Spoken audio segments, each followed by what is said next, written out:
Hey guys, welcome back to the Bull Combo. Today we're going to be doing another album review, and today's album review is False Idol, the newest album by Veil of Maya.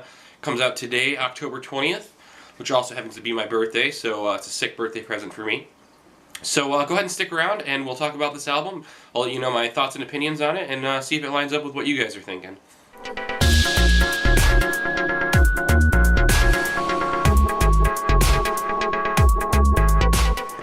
Alright, so yes, I am wearing my sunglasses today, and yes, my allergies are off the chain once again. I tried filming this video about 3 different times, and I wasn't able to get through it without putting my sunglasses on because for some reason my eyes are just itchy beyond all recognition. So, allergies, sunglasses, feels better, moving on. I've been listening to Veil of Maya since their first album, The Common Man's Collapse.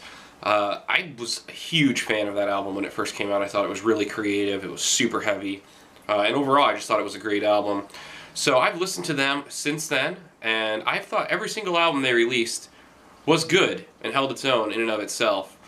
But I have noticed an extreme increase, or an extreme progression forward in their, not only in their songwriting, but in their technicality in recent albums. And I know that's going to sound a little weird considering the fact they switched vocalists from a heavier vocalist to a vocalist that also utilizes clean singing.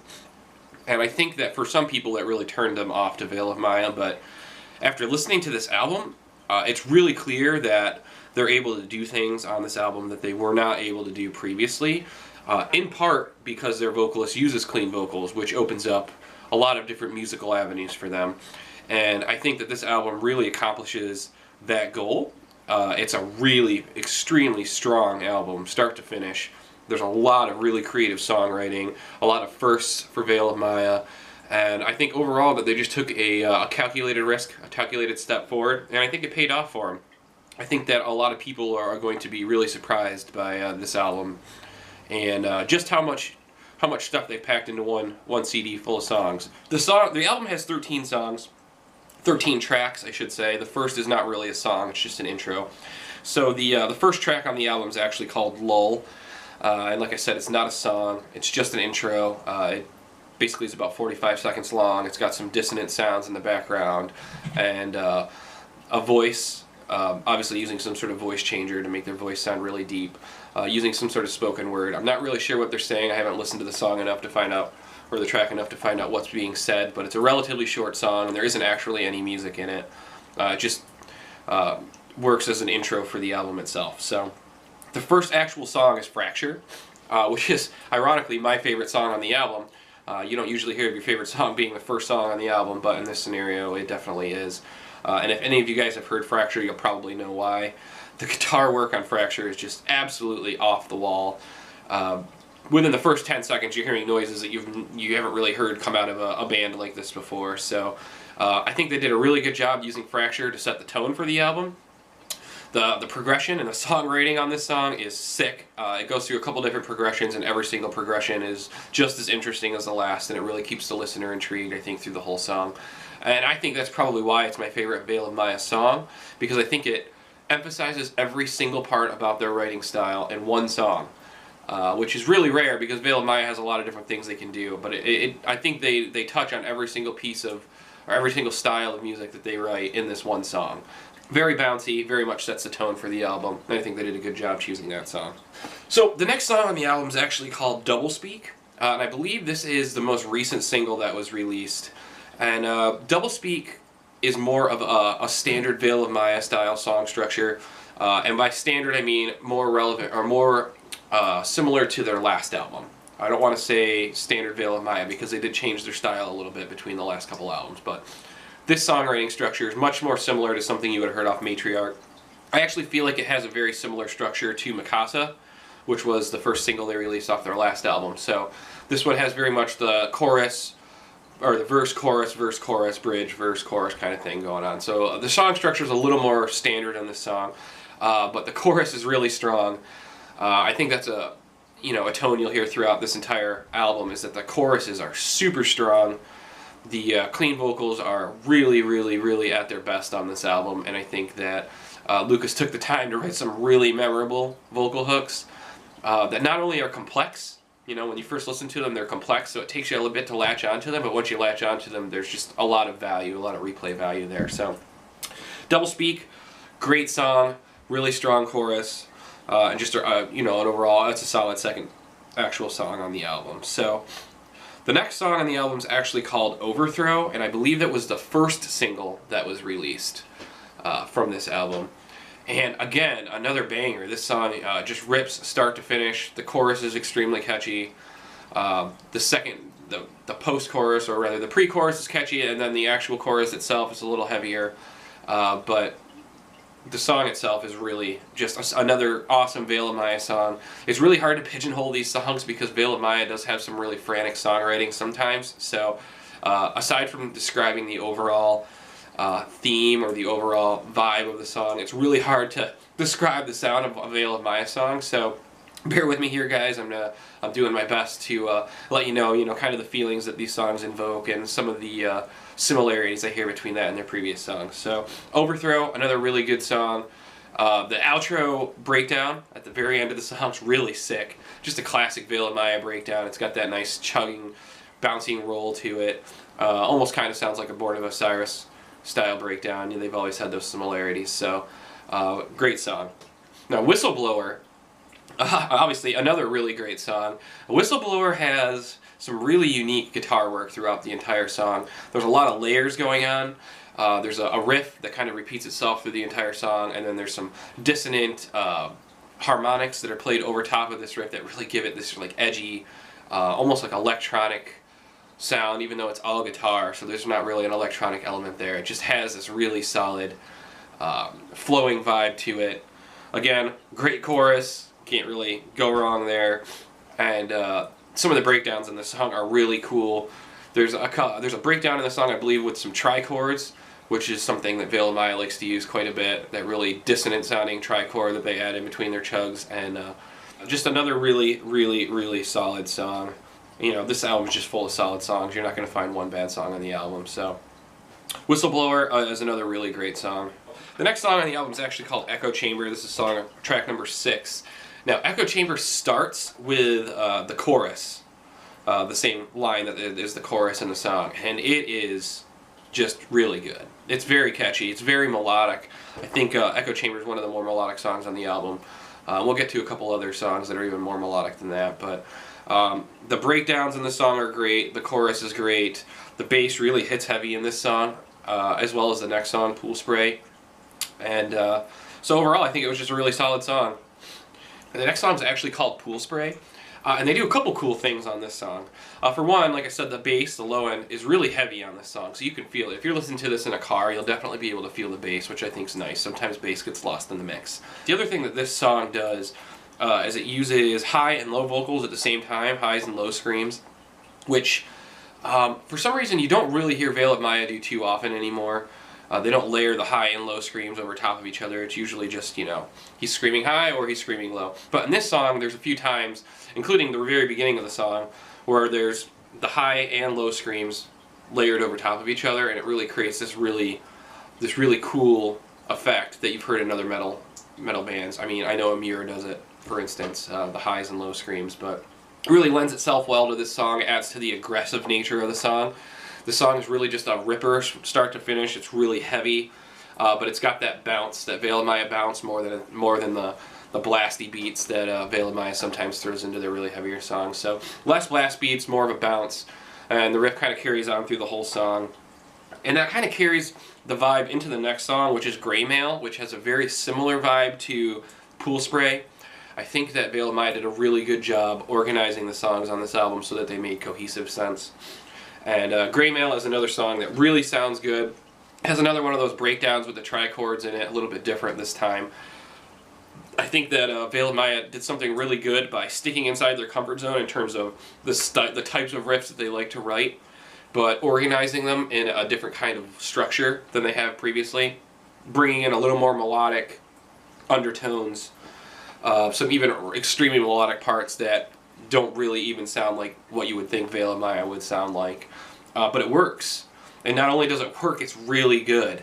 Okay, so after Gray Mail, this is where things get a little interesting. So this next song is called Manishi. It's song number 9 on the album. I believe it's called Manishi. There's no accents here to tell me whether or not it's Manishi or Manishe. Not really sure. I'm just going to go with Manishi. If you guys know, make sure to comment down below and let me know. Anyway, Manishi, I believe, is the first Veil of Maya song to feature only clean vocals. Yes, I said that. Only clean vocals. There is no screams in this song whatsoever. It's still got some really sick, heavy riffs. It's really standard songwriting from Veil of Maya's perspective. Probably a little more melodic than normal, but still something that you could hear Veil of Maya write. It's just that the vocals are all clean vocals. And, you know, for a song that has all clean vocals, which is really against the grain for Veil of Maya, this is probably the second best song on the album. The chorus on this song is amazing. The verses are amazing. The idea of using just clean vocals, I think, really works well in this song. Mark's guitar work, he experiments a lot with minor and major chords back and forth, and I think it really just works well in combination with the vocals. Overall, Manishi is one of the highlights of the album for sure, which is saying a lot considering the fact it's a clean song. But not only is it extremely catchy, but it's a really uplifting song. You can clearly tell that they're trying to send a positive message with the song, and I think it accomplishes its goal. Now, I wanted to talk about Manishi and the decision to do this for a second because they do something really interesting on the album. After Manishi's over, rather than going to a heavier song like most bands would do, they would include a softer song and then make sure to, you know, go right back to a heavier song to bring their audience back just in case they lost them with that divergence from their standard genre. But they don't. Rather than adding a heavier song, the next song on the album is actually called Citadel, and while it does contain screams and is heavier by Veil of Maya standards, it starts off in very much the same vein as the previous song. So Manishi ends with clean vocals. Citadel starts very, very almost poppy sounding with this like these notes being hummed by the group clearly, and it just starts off very soft and slow and builds up into a singing verse, which then lends itself to be the same line as the chorus of the song. But I thought it was a really interesting decision to include Manishi on the album with all clean vocals, and then rather than go straight into another heavy song, to go into another softer song. I think that was really, I think they went out on a limb there. And I think it paid off. The flow of this album is just so cool, and there's nothing on this album that doesn't sound good.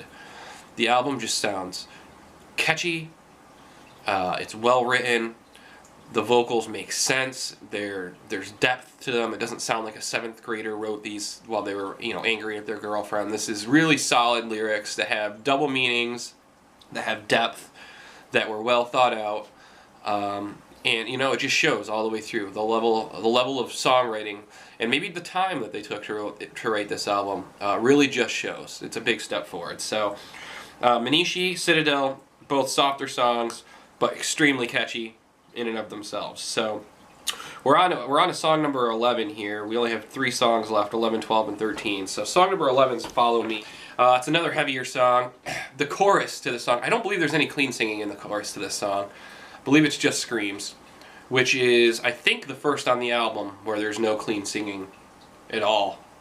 Maybe. I'd have to go back and listen to the song to be 100% sure, but for some reason I can't think of any cleans in this song, so maybe I haven't listened to it enough, or it's not as prominent, but either way, the cleans are definitely not as prominent on this song as they are in some of the other songs. And it's okay. Follow Me is a great song. It's super heavy. You're going to hear about 4 or 5 riffs you've never heard before, and they're all going to sound really cool. So, you know, you're not going to be let down here. Next song on the album is called Tyrant. They're a pretty standard heavy song. There is some clean singing in this song, as well as the following song, which is called Live Stream.